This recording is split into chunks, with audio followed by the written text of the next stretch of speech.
Fisher. We're at Camp Undefeated in New York City. I'm the head Muay Thai instructor here at Camp Undefeated. I've been doing Muay Thai for about 10 years now, 2 years in Thailand. Originally, I went to Thailand in 2004 in order to train. I was fighting for a tournament for a WK title. So I went to Thailand to train for that. And then I was there for 3 weeks, and then I came back. And then while I was there, a friend of mine had stayed there, and he ended up building a gym over there. And after a couple of years of me being here and him being over there, I decided just, the time was right, drop everything and go. And then I ended up going over there, and I just stayed for a couple of years. And then the time was right to come back, and I came back. Over there, your sole job is to do Muay Thai. So you train, 6, 7, 8 hours a day. Over here, most guys are training an hour a day. You wake up in the morning and you run, you hit the bag, you jump on the tire, you jump rope, you hit pads, you clinch, you do more ab work, more push-ups. Then you go home, you take a nap, and you do it all again, same thing again in the afternoon. My name is Laszlo Huve. I'm one of the co-owners of Camp Undefeated.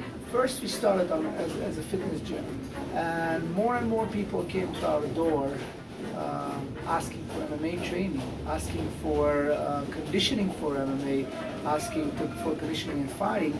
So we realized that this is what I want to do anyway, so let's just do it.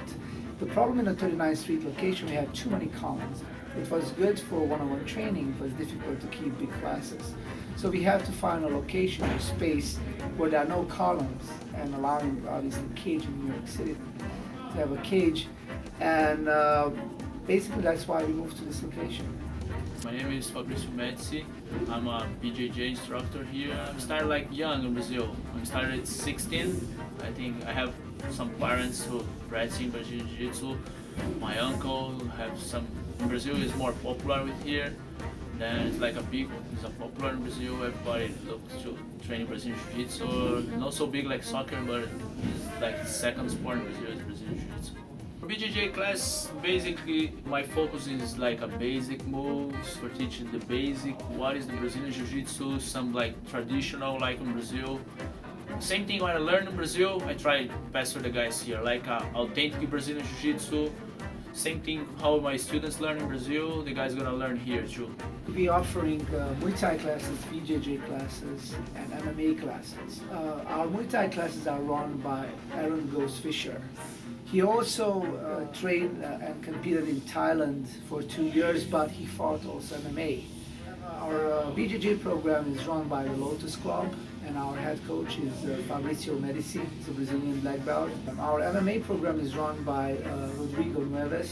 He's from Nueva União team from Brazil. He's also a black belt in Brazilian Jiu-Jitsu. We really look for all of our instructors to have experience in MMA, at least competing and to a higher level, and have an understanding how MMA works. So we have a full-size cage in the gym.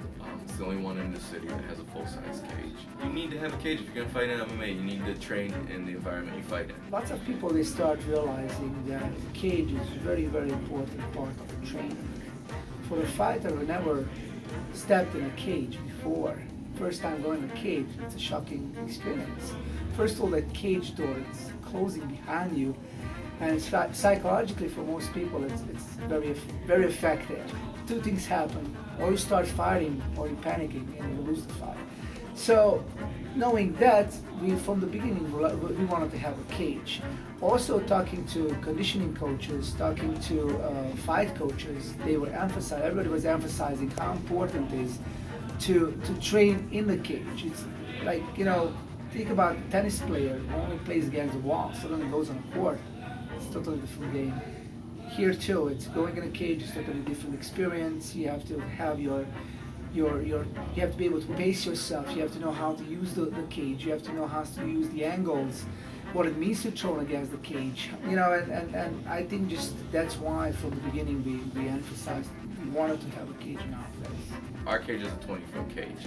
A lot of these amateur shows are 20-foot cages as well.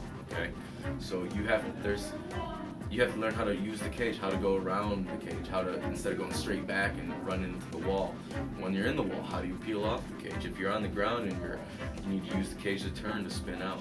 I have to train on the cage for feel comfortable when I'm gonna compete on the cage, because it's totally different. When you close the cage there, then we're gonna see what's happening. You should come to training Camp Undefeated because we're the only real mixed martial arts gym in New York City. We're the only one with a full-size cage. We have top level instruction, and we go out and we win fights, bottom line. First of all, I think that we are a fighter's gym.